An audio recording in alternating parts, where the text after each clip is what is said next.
Hello বন্ধুরা, welcome to MK Jobs Academy. আজকে কয়েকটি গুরুত্বপূর্ণ বিষয় নিয়ে আলোচনা করব। অবশ্যই ভিডিওটি স্কিপ না করে শেষ পর্যন্ত দেখবে।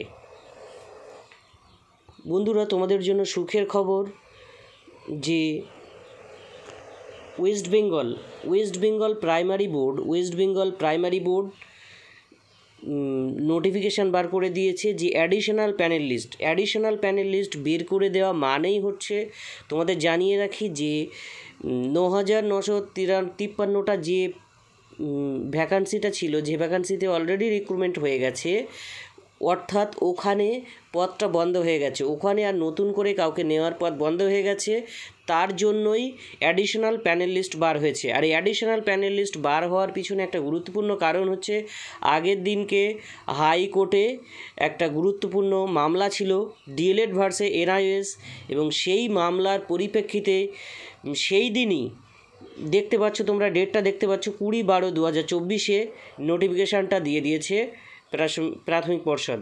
সুতরাং এই নোটিশ দিয়ে এটা প্রমাণ করে দিয়েছে যে পর্ষদ আর নতুন করে এনআইএসদেরকে 2022 রিক্রুটমেন্ট প্রসেসের মধ্যে ইনক্লুড করতে চাইছে না। সুতরাং নোটিশটা দেখে নেওয়া যাক যে অ্যাডিশনাল প্যানেল লিস্ট যারা নাম আছে তাদের জন্য সুখের খবর। এই যে প্যানেল লিস্টে নাম দিয়ে দিয়েছে, টোটাল 56 জন, দুটো পিডিএফের মধ্যেই আছে, দুটো পেজের মধ্যে টোটাল 56 জনের এদের মেরিট লিস্ট বার করে দিয়েছে, এবং কার কত র্যাঙ্ক আছে সবাই দেখে নেবে আশা করা যায়। এখন ব্যাপার হচ্ছে, যে প্রশ্নগুলো তোমরা থাম্বনেলে দেখেছো অলরেডি, যে প্রশ্নগুলোর কথা বলবো, যে এনআইএসদের সুযোগ হবে না, তার প্রধান কারণ যেটা ওই অ্যাডিশনাল প্যানেল লিস্ট বার করে দিয়েছে, পর্ষদ চায় না।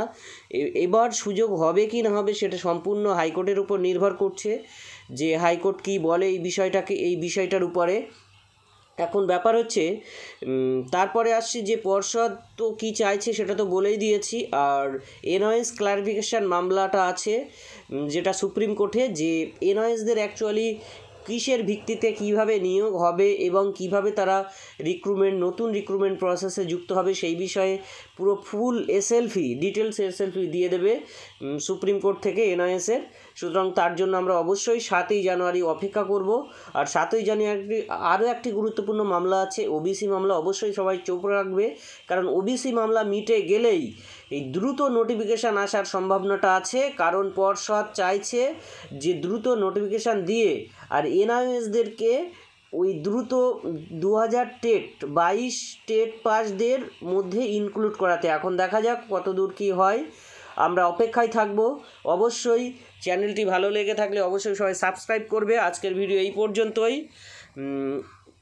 তোমাদের কিছু জানার থাকলে অবশ্যই কমেন্ট বক্সে কমেন্ট করো। ভিডিওটা ভালো লাগলে অবশ্যই একটি লাইক করো।